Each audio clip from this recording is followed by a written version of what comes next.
وہ ہمارے آپ کے درمیان میں موجود ہیں، کچھ دیر کے لیے ان کے خطاب کو سماعت فرمائیں۔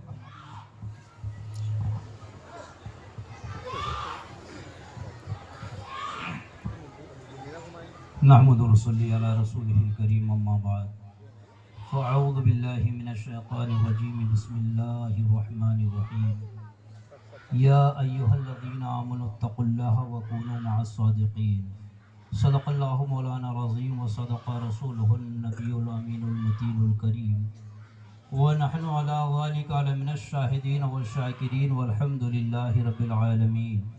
آئیے ہم سب مل کر کے بارگاہ رسالت معاب میں نذرانے درود و سلام پیش کریں، بلند آواز سے پڑھیں اللہم صلی علی سیدنا و مولانا محمد وعلی آل سیدنا و مولانا محمد وآلہ وسلم۔ صلاۃ والسلام علیک یا رسول اللہ، صلاۃ والسلام علیک یا حبیب اللہ۔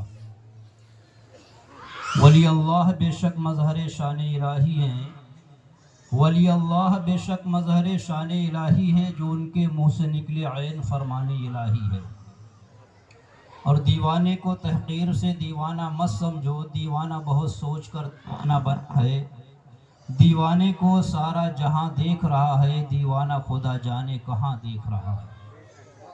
اللہ تبارک و تعالی نے قرآن مجید فرقان حمید میں ارشاد فرمایا، یا ایہا الذین آمنوا اتقوا اللہ وکونوا مع الصادقین۔ اے ایمان والو، تم اللہ سے ڈرو اور سچوں کے ساتھ ہو جاؤ۔ سچے کون لوگ ہیں؟ یہ اللہ کے نیک بندے ہیں، اولیاء کرام ہیں، جن کے بارے میں قرآن کریم نے ارشاد فرمایا ان لوگوں کے ساتھ ہو جاؤ، ان کے نقش قدم پر چلو۔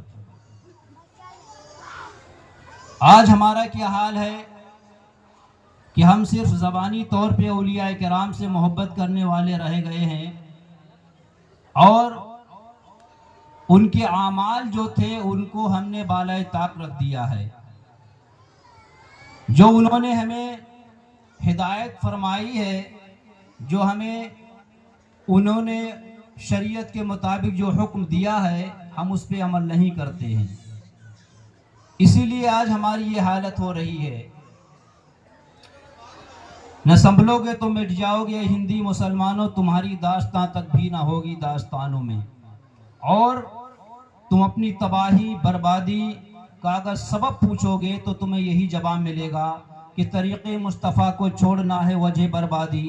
اسی سے قوم دنیا میں ہوئی بے اقتدار اپنی، اور ہمیں کرنی ہے شہنشاہ بقا کی رضا جوئی، وہ اپنے ہو گئے تو رحمت پروردگار اپنی۔ محترم حضرات، ہم ہر نماز میں اللہ تعالیٰ کی بارگاہ میں دعا کرتے ہیں۔ ہر نماز میں سورہ فاتحہ کے اندر پڑھتے ہیں ایاک نعبد و ایاک نستعین، کہ ہم خاص کر اللہ تیری ہی عبادت کرتے ہیں، تجھی سے مدد طلب کرتے ہیں۔ اہدنا الصراط المستقیم صراط الذین انعمت علیہم، اے میرے پروردگار عالم ہمیں سیدھے راستے پر چلا۔ سیدھا راستہ کن کا؟ ان لوگوں کا راستہ جن راستے کے اوپر تو نے انعام فرمایا، اور بھٹکے ہوئے لوگوں کا راستہ مت چلا۔ ہر 5 وقتہ نماز میں اللہ تعالیٰ کی بارگاہ میں دعا کرتے ہیں۔ سیدھا راستہ کن کا ہے؟ جن کے راستے پر اللہ تبارک و تعالیٰ نے انعام فرمایا۔ تو سیدھا راستہ یہ انبیاء کرام کا ہے، شہداء کرام کا ہے، اور صحابہ کرام کا سیدھا راستہ ہے، اور جو اللہ کے نیک بندے ہیں، اللہ کے ولی ہیں، ان کا سیدھا راستہ ہے۔ انہی پر چلنے کے لیے ہم 5 وقتہ نماز میں اللہ تعالیٰ کی بارگاہ میں دعا کرتے ہیں، پھر بھی ہم ان کے راستے سے بالکل الگ تھلگ نظر آتے ہیں۔ دیکھیے کہیں پر اللہ والوں کا کل شریف ہوتا ہے تو ہم کیسے کس قدر تعداد میں جمع ہو جاتے ہیں، مگر انہی اولیاء کرام نے نماز کی بھی ہمیں دعوت دی ہے۔ دیکھیے جو بھی اللہ والے ہوتے ہیں وہ نماز کی اور شریعت کے پابند رہا کرتے ہیں۔ جتنے بھی اولیاء کرام، اولیاء کاملین آپ نے سنا ہوگا، وہ بڑے بڑے عالم بھی گزرے ہیں۔ پیروں کے پیر حضرت سیدنا غوث اعظم رحمت اللہ علیہ کو آپ نے سنا ہوگا کہ آپ نے علم دین حاصل کیا، سب سے پہلے علم دین حاصل کیا، اور اس کے بعد آپ نے مجاہدات وغیرہ کیے، چلے کرے۔ خواجہ خواجگاہ شاہ ہندوستان حضور غریب نواز رحمت اللہ علیہ نے کو آپ نے پڑھا ہوگا، سنا ہوگا کہ آپ نے بھی علم دین حاصل کرا۔ تو جو اولیاء کرام ہوتے ہیں وہ علم دین حاصل کرتے ہیں، اور علم اور شریعت کے مطابق اپنی زندگی کو بھی گزارتے ہیں. آج کل بہت سارے ایسے بھی پیر آپ کو نظر آئیں گے کہ گھروں گھروں میں جا جا کر کے لوگوں کو مرید بناتے ہیں اور شریعت سے بالکل دور نظر آتے ہیں. ان کے کام خلاف شرع اور لوگ بخوبی ان کو ہاتھوں ہاتھ لیتے ہیں, ان کے مرید بنتے ہیں اور ان کی خاطر و تواضع میں ہر وقت لگے رہتے ہیں.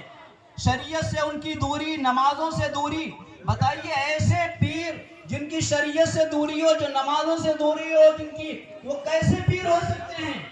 اور وہ اپنے مریدین کو تسلی دینے کے لیے اکثر کہتے ہیں کہ دیکھیے ہم فقیر ہیں, اور جو عالم ہوتے ہیں عالم اور فقیر میں کبھی بنتی نہیں.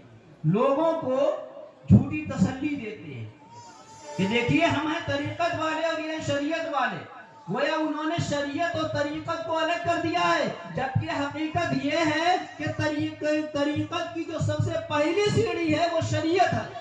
اگر کوئی سوچے کہ شریعت کو چھوڑ کر کے طریقت پہ پہنچ جائیں یا معرفت کو پہنچ جائیں تو ممکن نہیں ہے. سب سے پہلے شریعت ہے, جب اس پہ قدم رکھیں گے اس کے بعد طریقت پہ پہنچیں گے, اس کے بعد معرفت پہ پہنچیں گے. اور لوگ ان کی باتوں میں آ جاتے ہیں کہ ہاں یہی اللہ والے ہیں. تو ایسے اگر پیر آپ کی نظر میں ہیں تو ان کے مرید مت بنیے.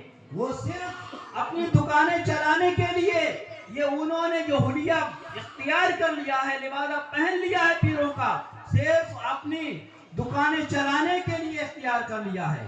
تو محترم حضرات, جو ہمارے بزرگان دین کا جو ہمیں سبق ملا ہے, جو انہوں نے ہمیں سبق دیا ہے, وہ یہی دیا ہے کہ شریعت پر چلیں.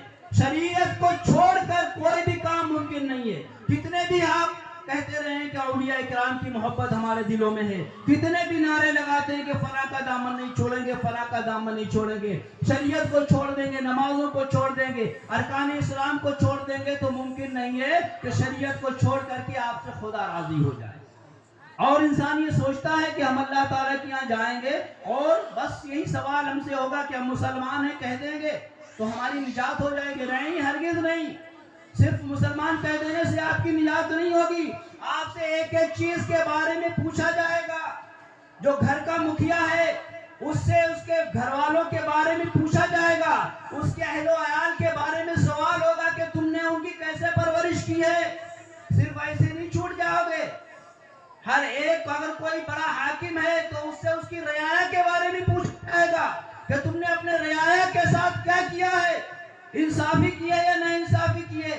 ہر ایک سے, اس سے نیچے جو اس کے ماتحت ہیں ان کے بارے میں پوچھا جائے گا. آج ہماری اولادیں, ہمارے بچے کیسے بگڑ رہے ہیں, ادھر ادھر گھوم رہے ہیں, ہم ان کی طرف توجہ تک نہیں کر رہے ہیں. اپنے گھر میں لڑکوں کو لڑکیوں کو موبائل لے کے دے دیا, اور تمہاری بچیاں اور تمہارے بیٹے کیا کر رہے ہیں, کیا پھول کھلا رہے ہیں, کہاں کہاں باتیں کر رہے ہیں, ہم بالکل توجہ نہیں دے رہے ہیں. کونے میں گھس کے باتیں کر رہے ہیں تو کیا باتیں ہو رہی ہیں. تم نے لے کے دے دیا ہے, کم از کم ان کی ذمہ داری آپ کے اوپر ہے کہ ان کا خیال رکھیں اور یہ دیکھتے رہیں کہ تمہارا بچہ کیا کر رہا ہے. ورنہ سمجھ لو قیامت والے دن بہت پٹائی لگے گی. اللہ تعالیٰ کے یہاں پوچھا جائے گا, چھوڑے نہیں جاؤ گے کہ تم نے موبائل لے کے دے دیا ہے, 10,000 روپے 20,000 روپے کا بس تمہاری ذمہ ہو گئے, وہ کچھ بھی کر رہی ہے. تو محترم حضرات, اللہ والوں کے نقش قدم پر چلیے, اور جو شریعت کا انہوں نے ہمارے اوپر احکامات بتائے ہیں اس پہ عمل کریے, اور اپنے ماتحت کا پورا خیال رکھیے. اللہ تعالیٰ کی بارگاہ میں دعا ہے, پروردگار اعلیٰ ہمیں سب کو نیک ہدایت عطا فرمائے. اور